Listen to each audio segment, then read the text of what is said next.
Hi everybody, today we will talk about how to fix or how to solve the problem of keeps closing.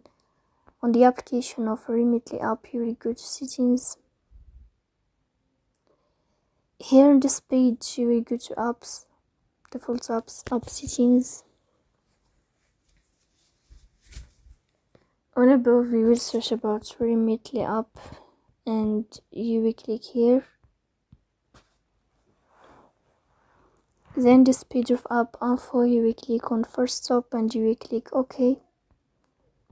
Here you will enter to the window of storage. Then you will click on clear cache, but pay attention, don't click clear data because that can delete your account.